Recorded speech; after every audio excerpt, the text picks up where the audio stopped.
અંકલેશ્વર ઔદ્યોગિક વસાહતમાં આવેલી detox India કંપનીમાં પ્રચંડ ધડાકા સાથે બ્લાસ્ટ થતા 4 કામદારના મોત નીપજ્યા હતા. બ્લાસ્ટ એટલો પ્રચંડ હતો કે એક શ્રમિકની અડધી બોડી પ્લાન્ટની બહાર ઉડીને 100 મીટર દૂર પડી હતી.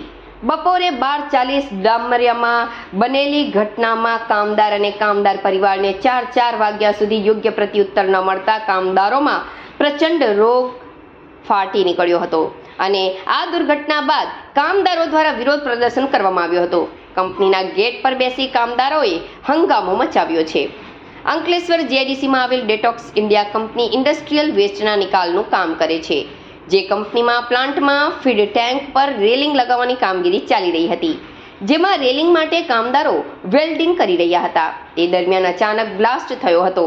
આ દુર્ઘટનામાં 4 કામદારોના મોત અને 4 કામદારો ઈજાગ્રસ્ત થયા છે. બ્લાસ્ટ એટલો પ્રચંડ હતો કે એક મૃતદેહ પ્લાન્ટની બહાર ઉડીને જીતાલી રોડ પર કંપનીના કેમ્પસમાં બહાર ટુકડામાં પડ્યો હતો. આ બનાવની જાણ થતાની સાથે જ ફાયર ફાઇટરો તેમજ સેફટી એન્ડ હેલ્થ વિભાગની ટીમ ઘટના સ્થળે પહોંચી છે. આ તરફ પોલીસ કાફલો પણ ઘટના સ્થળે પહોંચ્યો છે. બ્લાસ્ટની માહિતી મળતા જ લોકોના ટોળા પણ કંપની બહાર એકઠા થઈ ગયા છે. ઘટનાના પગલે એસડીએમ અંકલેશ્વર ભવદેવસિંહ જાડેજા, મામલતદાર કરણસિંહ રાજપૂત, ફેક્ટરી ઇન્સ્પેક્ટર આશુતોષ મહેરિયા પણ સ્થળ પર દોડી આવ્યા હતા. ઘટનાની ગંભીરતાને લઈ જિલ્લા કલેક્ટર પણ સ્થળ પર દોડી આવ્યા હતા. જેઓ કંપની ગેટ પર પહોંચતા જ કામદારો અને તેમના પરિવારોએ ઘેરાવો કરી ઉગ્ર રજૂઆત કરી હતી. જોકે જિલ્લા કલેક્ટર દ્વારા પ્રાથમિક વાત સાંભળી પરત કામદાર પરિવાર પાસે જવાનું ટાળ્યું હતું. તો લોકોના પ્રચંડ રોષને લઈ કંપની ખાતે સ્થિતિ સ્ફોટક જોવા મળી હતી. આ ઘટના અંગે આપ ધારાસભ્ય ચૈતર વસાવા પણ સ્થળ પર દોડી આવ્યા હતા અને કામદાર પરિવારને મળ્યા હતા. તો કોંગ્રેસ દ્વારા પણ આ અંગે ખેદ વ્યક્ત કરી કડક કાર્યવાહી કરવા માંગ સાથે મૃતક પરિવારને યોગ્ય વળતર આપવાની માંગ કરી હતી. 4 કામદારો સ્થળ પર જ મોત થયા. કંપની દ્વારા ટેન્ક પર હેડ્રેલિંગની કામગીરી પંચમૂર્તિ ફેબ્રિકેટર કોન્ટ્રાક્ટ પર આપી હતી, જેના 4 કામદારો કામ કરી રહ્યા હતા. જેમાં હરિનાથ યાદવ, પિયુષ પાસવાન, મુકેશ યાદવ અને અશોક ઠાકુરના મોત થયા હતા. પંચમૂર્તિ ફેબ્રિકેટરને કોન્ટ્રાક્ટર છે. કંપનીમાં 75 KLની ફીડ ટેન્કમાં હેડ્રેલિંગ લગાવવાની કામની પરમિશન આપી હતી. તેના માટેનું કામ ચાલુ હતું. 12:40 એક અવાજ આવ્યો હતો. ટેન્કની રૂફ હોય જેને ડિસેન્ટ કહેવાય એ ફેંકાઈને 15 થી 20 ફીટ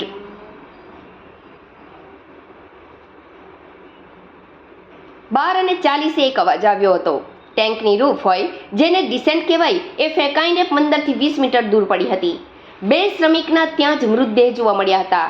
એક કામદાર ટેન્કની પાછળથી મળ્યો હતો અને પછી એક માણસ બાઉન્ડ્રીની બહાર સાઈડથી મળ્યો હતો. કંપની દ્વારા 1 વાગ્યા સુધી કંપનીના તમામને જાણ કરી દેવામાં આવી હતી. જે રીતે રૂફ બહાર ગઈ એ પહેલું ઇન્વેસ્ટિગેશન કર્યા બાદ જ ખબર પડશે. કામદાર પરિવાર માટે કંપની અને મેનેજમેન્ટને મેક્સિમમ સહાય કરશે તેવું કહ્યું ડેટોક્સ ઇન્ડિયા પ્રાઇવેટ લિમિટેડના જનરલ મેનેજર ધર્મેન્દ્ર ચોટીલાએ. કંપનીમાં 75 KLની ફીડ ટેન્કમાં હેડ્રેલિંગ માટે વેલ્ડિંગ કામગીરી દરમિયાન અચાનક બ્લાસ્ટ થયો હતો, જેમાં 4 કામદારોના સ્થળ પર મોત નીપજ્યા. સ્થળ તપાસ ચાલુ છે. ટાંકીમાં રસાયણ હતું કે કેમ તે અંગે પણ તપાસ કરાઈ રહી છે. હાલ સમગ્ર કંપનીને ત્વરિત અસરથી ક્લોઝર આપી બંધ કરવામાં આવી છે અને તપાસ ચાલુ છે. કામદારોને રહેમ રહે પ્રાથમિક 10 લાખનું વળતર કંપની મેનેજમેન્ટ આપવા તૈયાર થયું છે. આ ઉપરાંત નિયમ અનુસાર વધુમાં વધુ વળતર કામદારને મળે તેવા પ્રયત્ન છે. એવું હતું કે આજે સવારના આ કંપની કે જેનું નામ ડેટોક્સ ઇન્ડિયા પ્રાઇવેટ લિમિટેડ છે, એમાં અમારે ત્યાં પંચમૂર્તિ ફેબ્રિકેટર કરીને કોન્ટ્રાક્ટર છે. એમને અમારા એક 75 KLની ફીડ ટેન્ક છે, એ ફીડ ટેન્કની ઉપર હેન્ડરેલિંગ લગાવવાનું કામની પરમિટ આપેલી હતી. એના માટે કામ ચાલુ હતું અને કરીબન 12:40 એક અવાજ આવ્યો. તો જેવો અવાજ આવ્યો તો અમે લોકો ત્યાં જઈને જોયું તો જે ટેન્કની રૂફ હોય કે જેને ડિસેન્ડ કહીએ ટેન્કની ઉપરનો, એ ફેંકાય અને કરીબન 15-20 મીટર દૂર પડેલો હતો અને 2 શ્રમિક માણસના ત્યાં મૃતદેહ જોવા મળેલા હતા. અને પછી અમે તપાસ કરતાં બાકીના 2 માણસો, કારણ કે એ કામ ઉપર 4 માણસો એંગેજ હતા, એટલે બાકીના 2 માણસોની શોધખોળ કરવાથી પછી એક માણસ ટેન્કની પાછળની સાઈડમાંથી મળેલો અને એક માણસ જે છે એ બાઉન્ડ્રીની બાજુમાંથી બહારની સાઈડમાંથી મળેલો હતો. અન્ય કામદારને કોઈ કેજ્યુલિટી? નહીં, એ સિવાય કોઈ કામદારને કોઈ કેજ્યુઅલિટી તંત્રને કેમ લેટ જાણ કરાય?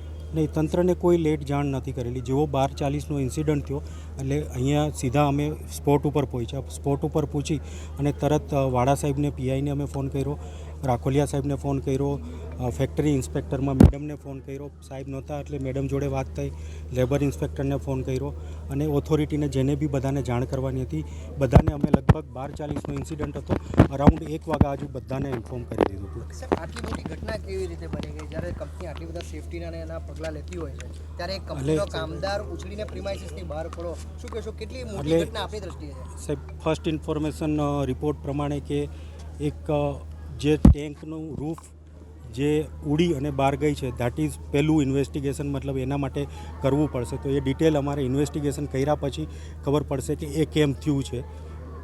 એટલે અત્યારે મારા માટે એનું વધારે કેવું બહુ મતલબ પેલું નહીં થાય, કારણ કે એનું ઇન્વેસ્ટિગેશન પછી જ થશે. વર્તનની માંગણીને લઈને ધરણા પર બેસી ગયા છે, કંપની શું કરશે એમના માટે?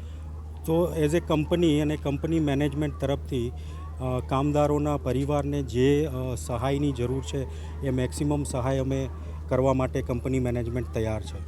આજરોજ 1 વાગ્યાના રાઉન્ડ અંકલેશ્વરમાં સ્થિત ડેટોક્સ ઇન્ડિયા કંપનીમાં બોઇલર ઉપર સેફટીનું કામ કરતા બ્લાસ્ટ થયેલો, જે અંતર્ગત ટોટલ 4 લોકોની કરુણ મૃત્યુ થયું છે, જેની પીએમ તથા ફોરેન્સિકની કાર્યવાહી હાલ ચાલુ છે.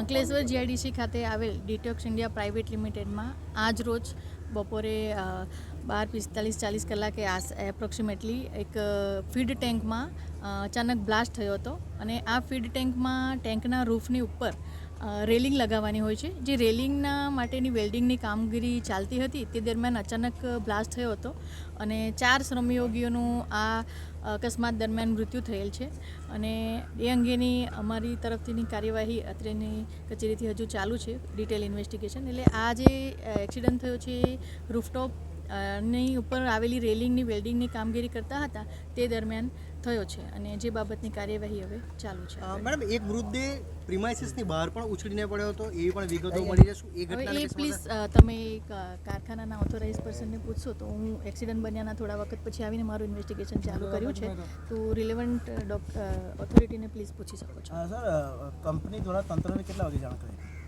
કંપની દ્વારા એમને લગભગ 1 વાગ્યા પછી જેવી એમને ટેલિફોનિક જાણ કરી હતી, 1 વાગ્યાની